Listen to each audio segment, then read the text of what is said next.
Shall we play a game? We got one person online. The workload is enough for like 10 users. I think we got a hacker. Shall we play a game? What are they doing to him? Breaking into his mind. It's like hacking a computer. All it takes is time. Red alert! All hands to battle stations. Hello, friend. Hey, hello. I tell you, these podcasts are like buses. You wait for a while, then all of a sudden 3 come along at once. I guess what it is, it's just been one long drive. So, I was sitting, I don't know if you're like me, okay, when you drive, especially long distance or if you're on planes, I like to sit and think. I always think thinking time is really important. And so, when it comes to pen testing, that's really important, thinking time. I know a lot of people, there's different philosophies that some, they write the report as they go along. I will document times on things, but I won't write the report. Maybe at the evening, what I'll do is I'll go back, I'll decompress, and I work on what was I seeing? And I work on an attack avenue for the next day. Well, to be honest, I'm literally thinking at times, especially if it's external and I'm testing remotely, then literally I'm sort of up and down during the night at times. I'll think about things. Obviously there's a lot of automation that goes on in the background, so I let the automated things do their automated things. But at the same time, and I'm using the automated things sometimes to give an indication of a risk. But even then, there's like validation. I'll go through and validate what they find, knock out the false positives. Sometimes if there's a quick, easy win, we'll go for the quick, easy win, and then we'll move on. And usually the depth of the test, or the depth of the testing, is usually commensurate with how easy it is to fix. It's like I'm not going to spend a week or weeks sitting on one single exploit if the fix was X. And that's not to say that we don't go beyond a certain depth. What I do look is, though, I'm trying to find multiple attack avenues, not just a single attack avenue. And that's important to understand. But really the philosophy on sort of documenting as you go along it's okay. But for me personally, I just especially sort of like initially, I'm writing a script. It's just it depends what I see in front of me as to where sort of my mind starts to wander. And again, you're trying to put 2 and 2 together, think like the admin, that kind of thing. But I'm concentrating on initially quick wins, quick gotchas. Those are kind of like the low-hanging fruit. But at the same time, as I'm going through, I'm noting what I see. If I see, what users in certain groups, how the system is set up, maybe I'm looking at their naming schema, maybe servers, how they segment. So I'm looking at some bigger picture areas. And especially, when I go home or when I finish for the day, I want to just decompress and just work out, okay, what did I see? What do I need to go back on? Is there anything I could have missed? Is there something I need to validate? A long time ago, I learned a lesson. If you go to, it's kind of like, it explained to me of people that play video games. There's some that like to go and collect everything really, really quickly, collect all the tokens and just get to the end of the game. And there's others that want to go through want to open every door. They want to go through every aspect of it. They want to, collect everything as it goes along. And, sometimes I do both at the same time. So I rely upon my automated stuff to be a little bit methodical and sort of allow the creative side to start looking to see where I could get some quick wins, quick, easy wins. And then if that doesn't work, then I'll switch back to being methodical. I'll go back, okay, let's see what I could have missed, or maybe sort of, just some assumptions. Because don't forget, we do see this time and time again. So, if you think by adding a date to the end of something is different, or this isn't our first rodeo. So as pen testers, you've got to understand, we're coming in, we know how you do things. I rely on the fact that you're too busy and you're probably not got enough resource and probably not trained as much as what you should be, or maybe you have a life, I don't know. But at the end of the day, is we rely upon those kind of aspects to sort of, because we know what happens. it's kind of like, I know the group policies, they get applied, every now and then I'll get in there and there'll be like audit group policies. And I know for a fact they're the ones that get switched on when the auditor's there, and they'll get switched off when the auditor leaves.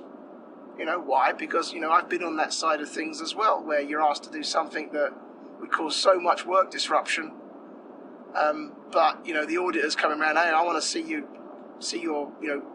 screenshot of you blocking this or doing X. And you do it, and it's like, yeah, I'll do it for you while you're here, and as soon as you leave, I'm going to switch it off again. Because, it becomes unworkable.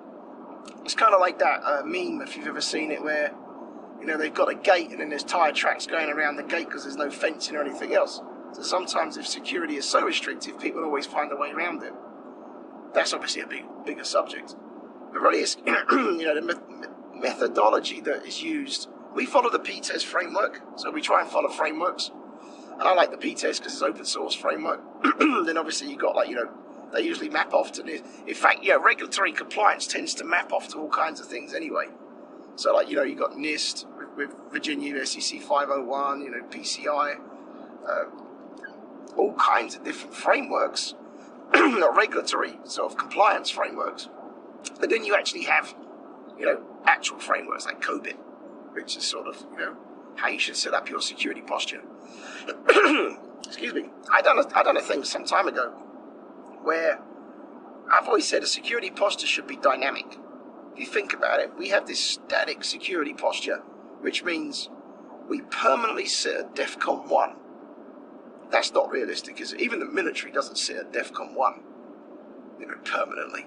We have to sit at, we have to kind of be realistic, and this is where I talk about tailoring your security to maybe, the intelligence feeds that you have, or maybe what the risk posture, what you're seeing, or maybe, both, go crazy. But really, what we look at is, in a dynamic security posture, that we marshal our resources, or maybe we enact only certain group policies.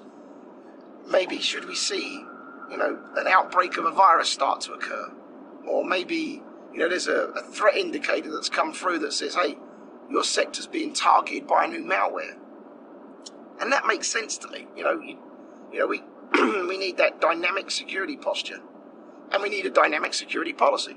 Otherwise, you're not going to, and I think, even with dynamic security posture, it enables you to enact things for short periods of times that maybe would cause great sort of user annoyance. It's like when you tell me, say, I remember back in the day, if you said, two-factor authentication, they're like, no, there's no way we're going to force our users to type something else in. It just won't do it. They'll be too annoyed. Or there's too much calls to the help desk. Now it's kind of like, that's a given. But, there may be other things that maybe you want to ban USB drives. Seems reasonable to me. Or control them. Or maybe you want to control the complete installation of everything. And you can't do it. You cannot get the business buy-in. The people at the top say, no, that's too much aggravation. We ain't doing it. Or, I always say there's an emotional cost and a financial cost to any kind of service or tool that you add in. Some tools, they're cheap, but they require a lot more, investment in time to configure. Other tools that, may be more expensive, but they leave more time for you to be able to do your actual work rather than keep tuning things. So, of course, there's that investment in time and money, and that's what we look at. But really, in a dynamic security posture, we need to be able to enact things that maybe are super annoying, but for short periods of times, in accordance with the threat that we're seeing. Again, you don't want to be the Maginot Line sitting at DEFCON 1. It doesn't seem to get anywhere, does it? I mean, if you think about it, it's just not plausible. Some battles you have to pick and choose. Some battles you're just not going to win. But definitely, we're seeing that for short periods of times, you might be able to enact certain security rules. But really, when you think about it, the dynamic, or the actual security policy you have for an organization is very static. And I think until we start to enable this dynamic security posture, I always, if you think about it, it makes sense that if you have 10 systems and one of them starts to get attacked, shouldn't the other 9 do something differently? Or are they going to wait for the attacks to come to them as well? You know, we should be able to automate this kind of thing. Maybe you don't use two-factor authentication until maybe, you know, there was like a large amount of lockouts on one system, and automatically these other systems require two-factor authentication. You know, we have to start thinking out. I hate the word out the box. I was just about to use it as well. We do have to start thinking dynamically. Is that out the box? In the box? It's definitely something that we need to start thinking about dynamically and being able to, you know, capture the content that we do. On the other subject, someone was emailing me. Did I buy one of the cyber trucks? I don't know if you've seen the Elon Musk thing. You know, that is a classic case of thinking out the box, thinking dynamically, and all the other business jargon that you can throw into it. And yes, I did put my name down for one because I figured for $100 you can get your money back even if he starts going nuts about it. But I was like, man, Alex, I guess this is going to be one of those diverse ones where you're going to either love it or hate it. So if you love the Cybertruck, tell me. And if you hate it, tell me, because I'm interested. My wife was like, what the heck you want to buy that for? But I just think it's the coolest thing since sliced bread. And I like sliced bread. So, you know, in fact, why is that saying ever the coolest thing since sliced bread? I mean, it's not so much revolutionary sliced bread, surely. But, you know, the idea is that if you ever look at it, the new Elon Musk Cybertruck does look awesome. And I just like the fact that, you know, you can fold out a couple of solar panels and get 40 miles a day on it, which is promising, just from the sun. And I'm not, by any no shape or form, and I'd be considered an environmentalist. But I think if you can make it cool, then hey, you get people like me on board, that's for sure. So, 2 takeaways from today. Think dynamically, you know, and especially in pen testing, start thinking about how a pen tester thinks about things, not just how your security posture. And if you do have a security posture, think about how it can be dynamic. You know, maybe look at ways that, you know, do you take threat intelligence and are you able to increase certain security of your organization based upon threat intelligence? You know, maybe that there's a new malware that's just been created ready to attack you, and, you know, would you be able to enact certain things that you couldn't enact all the time? Because otherwise, if you think about it, it's exactly what happened with the I Love You virus. The I Love You virus came around. We knew the I Love You virus was there, and we just basically, you either done 2 things. You either switched off your mail server, you know, stopped the services in those days, or alternatively, you basically were just waiting for the onslaught to come on. I mean, that was it. I mean, there's only 2 ways. If you reacted, you created your own denial of service, so basically, essentially, they won anyway. Or secondly, that literally, you know, that you basically just wait for the onslaught. That really doesn't seem to be very useful these days. You know, going back to, like, you know, sort of the analogy of how we do things, creating this Maginot Line defense, which can not just be your perimeter defense, but, you know, desktop defense. Creating this Maginot Line defense that, hey, I'm not going to do anything. This is my security posture. I'm sitting at DEFCON 1. Yabu sucks to you. Doesn't seem to work. We've got to be able to dynamically alter this. And really, you know, that's a case of being able to detect. And it's not just detect an attack, but detect through threat intelligence as well. You know, and then be able to create a dynamic security posture should you see intelligence of an attack. You know, first you want to make sure, okay, is the attack successful? Okay, if it's not, what do I need to do to harden things? You know, and sending out the email to the users, hey, don't click on everything, doesn't necessarily work. You've got to have some other kind of dynamics that you can put into play. Maybe you switch off Wi-Fi. Maybe the connection to some your backups or your VPN to your backup servers gets disconnected while this attack is ongoing, because you may not want to sort of risk any kind of traversal down that link. I don't know. I mean, you know, hey, every network's different. If every network's the same, it'd be easy, wouldn't it? We just have single template solutions.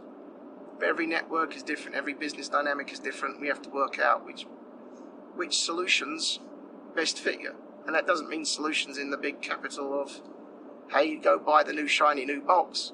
Doesn't always mean that. It means sometimes it's configuration, sometimes it's knowledge transfer, sometimes it's something we have to do differently Or maybe sometimes it's just learning a new skill set.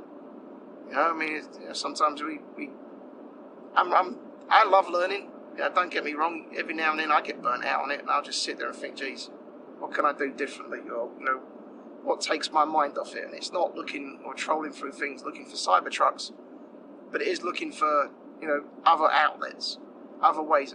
I like doing problems, so I like problem solving. So I guess I was a gamer in the day, and when I think about it, I haven't played games for ages, to be honest. Red Spy is to be honest, everything that's interesting to me. So that's kind of where my focus is, and I think it's great if you enjoy what you do. You never work a day in your life, but it's interesting. So think about how dynamic posture affects you, about how you work with threat intelligence, how you can alter your security policy or posture based upon kind of perceived threats, or precursors. Maybe you're seeing a precursor to an attack, and how you would alter these things. Some things can be automated. We do know automated blocking, automated shunning, but I'm talking about a bigger picture as well. Other things that you might not get away with permanently, but you can do for short periods of times. Don't wait till the shells are falling, And as always, have a quiet week out there. Shall we play a game? We got one person online. The workload is enough for like 10 users. I think we got a hacker. Shall we play a game? What are they doing to him? Breaking into his mind. It's like hacking a computer. All it takes is time. Red alert! All hands to battle stations. Hello, friend. Hello, friend. Welcome to Red Spy 365. Shall we play a game?